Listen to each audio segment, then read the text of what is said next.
എനിക്ക് പറയാനുള്ളത്, ഞങ്ങൾ ചെറുപ്പം തൊട്ട് 1ാം ക്ലാസ് മുതൽ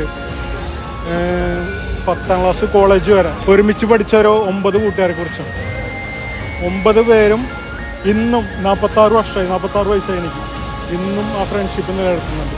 ഇന്നിപ്പോൾ ഞങ്ങളുടെ ഫാമിലി ആയിട്ട് ഒരുമിച്ചും ഞങ്ങളുടെ മക്കളായിട്ട് ഒരുമിച്ചും ആ ഫ്രണ്ട്ഷിപ്പ് ഇന്നും നിലനിർത്തിക്കൊണ്ടിരിക്കുന്നു. ആ ഫ്രണ്ട്സായിട്ട് ഞാനിവിടെ 2 പ്രാവശ്യം വന്നിട്ടുണ്ട്. ഈ സിൽവർ സ്റ്റോമിൽ ഞങ്ങൾ ആഘോഷിച്ചിട്ടുണ്ട്. ഇന്നിപ്പോൾ ഞങ്ങളുടെ മുഴുവൻ ഫാമിലി ആയിട്ടൊന്നും വന്നേക്കുകയാണ്. ആ ഒരു സുഹൃത്ത് ബന്ധം ഇന്ന് നമുക്ക് കിട്ടാവുന്ന ഏറ്റവും വലിയ സ്നേഹബന്ധമാണ് സുഹൃത്ത് ബന്ധം എന്ന് പറയുന്നത്.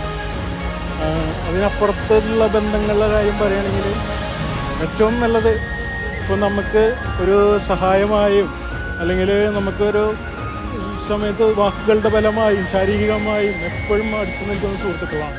നമുക്ക് പലരോടും തുറന്നു പറയാൻ പറ്റാത്ത കാര്യങ്ങൾ മുഴുവനും സുഹൃത്തുക്കളായിട്ട് ഷെയർ ചെയ്യാൻ പറ്റും. അവർ നമുക്ക് അതിന് എന്തെങ്കിലും ഒരു ഇത് കണ്ടെത്തും. അപ്പോൾ ഈ ഫ്രണ്ട്ഷിപ്പിൽ എല്ലാ സുഹൃത്ത് ബന്ധങ്ങൾക്കും ആശംസ നേർന്നു.